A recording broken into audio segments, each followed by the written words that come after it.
देखिए, केवल दो ही तरह के लोग होते हैं जो अपने जीवन में हर चीज के बारे में बहुत स्पष्ट होते हैं, एक मूर्ख और एक कट्टरपंथी। इसलिए यदि आप भ्रमित हैं, तो आप इन दोनों में से कुछ भी नहीं है, जो एक अच्छा संकेत है। नितांत मूर्ख और कट्टरपंथी हमेशा हर चीज को लेकर आश्वस्त रहते हैं। तब मुझे पता चला कि वे स्वर्ग जा रहे हैं। उनकी एकमात्र समस्या यह है कि वे आपको अपने साथ ले जाना चाहते हैं। उन्हें कंपनी की जरूरत है। ये बात हर जगह चल रही है, विशेष रूप से पश्चिमी दुनिया में, लेकिन यह आज शहरी भारत में बड़े पैमाने पर आ गई है। यानी आप निर्णायक बनना चाहते हैं। ये बात है। आप देखिए, मैं हर समय अपने जीवन पर पुनर्विचार कर रहा हूँ कि क्या मुझे सद्गुरु बने रहना चाहिए, या मुझे शेफ बनना चाहिए, या मुझे मोटरसाइकिल पर वापस जाना चाहिए, या मुझे कुछ और करना चाहिए, या क्या मैं खेलता हूँ या मुझे कुछ करना चाहिए, या क्या मुझे बस इधर उधर सुस्ताते रहना चाहिए। क्यों नहीं, मैं हमेशा हर दिन पर विचार कर रहा हूँ, और अभी भी मैं निर्णय ले रहा हूँ। ऐसा करना बेहतर है। हाँ, मैं तय नहीं हूँ, मैं अभी भी विचार कर रहा हूँ, और इसलिए यह मूल्यवान है। इसलिए नहीं कि मैंने बहुत समय पहले निर्णय ले लिया था, मेरे पास कोई विकल्प नहीं है। मैं वही काम करता रहता हूँ क्योंकि मैं इसमें फंस गया हूँ। मन की प्रकृति यह है कि वो तभी बुद्धिमान और जीवित है जब वो हर पल देखता रहे।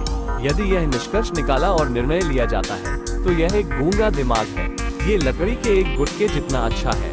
हर पल यह विचार कर रहा है, तभी यह एक सक्रिय मन है। बस यही है। आप ये चुनाव करें। आप खुशी से भ्रमित हो गए होंगे। मैं बस इतना ही कह रहा हूँ। लोग भ्रमित और दुखी हो जाते हैं क्योंकि उन्हें एक विचार होता है कि उन्हें होना ही चाहिए। वे सोचते हैं कि सभी सफल लोग स्पष्ट होते हैं और वे दृढ़ निश्चयी होते हैं। उन्होंने अपना निर्णय ले लिया है। नहीं, केवल कट्टरपंथी ऐसे ही है। एंड्यूल ऐसे ही होते हैं। जो कोई सफल है, वो किसी भी चीज के लिए अपनी आंखें खुली रखता है ना? तो यह विचार कि आपका मन बना लेना चाहिए, एक मूर्खतापूर्ण विचार है। यह महत्वपूर्ण है कि हर क्षण वो सब कुछ जो आप कर रहे हैं एक विकल्प हो। जीवन सुंदर हो जाता है क्योंकि इसमें अत्यधिक आनंद होता है, क्योंकि आप यह अभी करना चाहते हैं। क्योंकि मैंने 10 साल पहले फैसला किया था, मैं ये कर रहा हूँ। आप अभी जो कर रहे हैं उसमें आपको कोई खुशी कैसे होगी? तो ये हर दिन सुबह होता है। आप उठते हैं और आपको नहीं पता होता है कि क्या करना है। यह उठने का एक आदर्श तरीका है। हाँ, इसका मतलब यह नहीं है कि आप हर दिन अलग अलग काम करेंगे। यह आपकी पसंद से है। फिर यह आपको उन सभी चीजों के प्रति सचेत रखता है जो आप कर रहे हैं, क्योंकि आप इसे अपनी पसंद से कर रहे हैं। आप जो चुनाव कर रहे हैं वो अभी है। आपने पिछले 10 वर्षों में 10,000 बार एक ही विकल्प चुना होगा, कोई फर्क नहीं पड़ता कि। लेकिन अब आप एक बार फिर सक्रिय विकल्प चुन रहे हैं। ये बहुत महत्वपूर्ण है, तभी तुम जीवन भर जीवित रहोगे। नहीं तो मैंने जो चुनाव किया वह बोझ बन जाएगा। मैंने अपना चुनाव बहुत समय पहले कर लिया था, इसलिए अब मुझे ये करना होगा। यह एक बहुत ही बोझिल प्रक्रिया है। इसलिए भ्रम उन मूर्खतापूर्ण निष्कर्षों से कहीं बेहतर है जो लोग जीवन के बारे में निकाल रहे हैं। केवल एक चीज ये है कि आपको भ्रम का आनंद लेना सीखना होगा। हाँ, मैं आपको भ्रमित करने के लिए कड़ी मेहनत कर रहा हूँ। हाँ, क्योंकि जीवन के बारे में सभी प्रकार के मूर्खतापूर्ण निष्कर्ष, मान लीजिए बहुत समय तक लोगों का यही निष्कर्ष था कि वे स्वर्ग जाएंगे। ठीक है, मैं अभी केवल एक परेशान करने वाली बात ले रहा हूँ, क्योंकि अफगानिस्तान की स्थिति के साथ ये दुनिया में हर किसी को परेशान कर रहा है।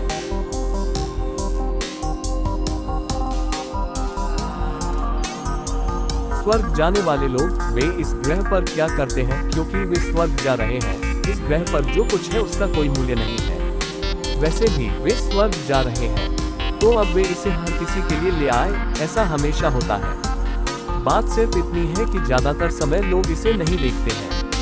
लेकिन अब वो राजनीतिक स्थिति के साथ वे इसे आपके चेहरे पर मल रहे हैं। हम स्वर्ग जा रहे हैं, आप नहीं जा रहे हैं।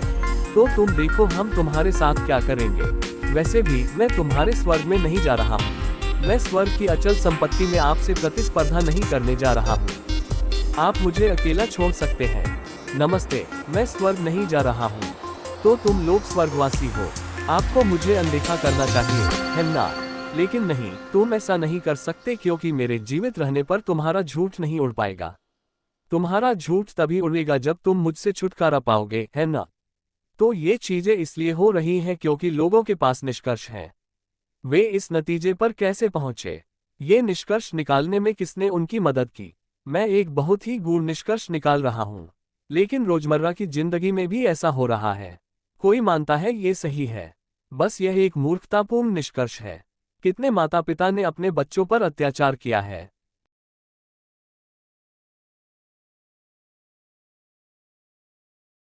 नमस्ते। वे उनसे प्यार करते हैं, लेकिन वे उन पर अत्याचार करते हैं। वे उन्हें हर दिन तोड़ देते हैं। हाँ या नहीं? वे उनसे प्यार करते हैं। वे उन्हें अपने जीवन की रोशनी के रूप में रखते हैं। लेकिन हर दिन यातना, क्योंकि वे सोचते हैं कि यह रास्ता है, वह रास्ता है। आप इसे हर पल क्यों नहीं देख सकते और देख सकते हैं कि इसमें और बाकी सभी चीजों में अधिकतम कल्याण क्या है? हम इसे क्यों नहीं देख सकते? समस्या क्या है? इसलिए यदि आप नहीं जानते कि ये चुनाव कैसे करें, यदि वे आपको भ्रमित कर रहे हैं, तो समस्या यह है कि किसी भी चीज के प्रति कोई प्यार या प्रतिबद्धता नहीं है। यदि किसी चीज के प्रति अगाध प्रेम की भावना हो तो ये सभी चीजें अपने स्थान पर आ जाती हैं। देखिए, आपको नैतिकता की आवश्यकता नहीं है, आपको मूल्यों की आवश्यकता नहीं है, आपको नैतिकता की आवश्यकता नहीं है। यदि आप सचेत हैं, तो आपको इनमें से किसी भी चीज की आवश्यकता नहीं है। मान लीजिए कि यह संभव नहीं है। अगली सबसे अच्छी बात यह है कि आप में प्रेम की गहरी भावना है। यदि आपके पास यह है, तो आपको फिर से किसी भी मूल्य की आवश्यकता नहीं है, आपको किसी नैतिकता की आवश्यकता नहीं है, आपको किसी चीज की आवश्यकता नहीं है, क्योंकि आप जिससे प्यार करते हैं, आप उसका सर्वोत्तम संभव तरीके से ख्याल रखेंगे। क्योंकि लोग सोचते हैं, मुझे लगता है कि मुझे इसे आपको पढ़कर सुनाना चाहिए।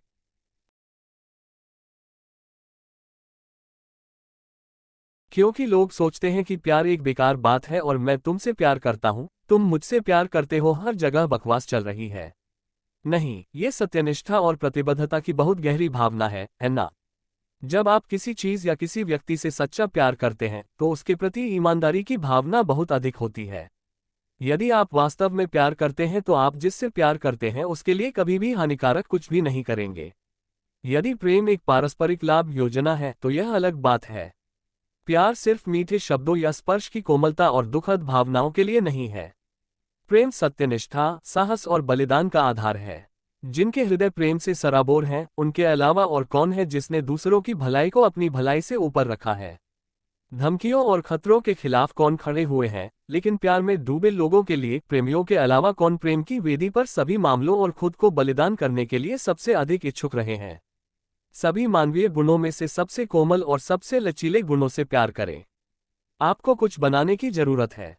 यदि आपके पास कुछ भी नहीं है, तो इस मन की हर पल हर चीज पर विचार और पुनर्विचार करने की संभावना एक दर्दनाक प्रक्रिया बन जाती है।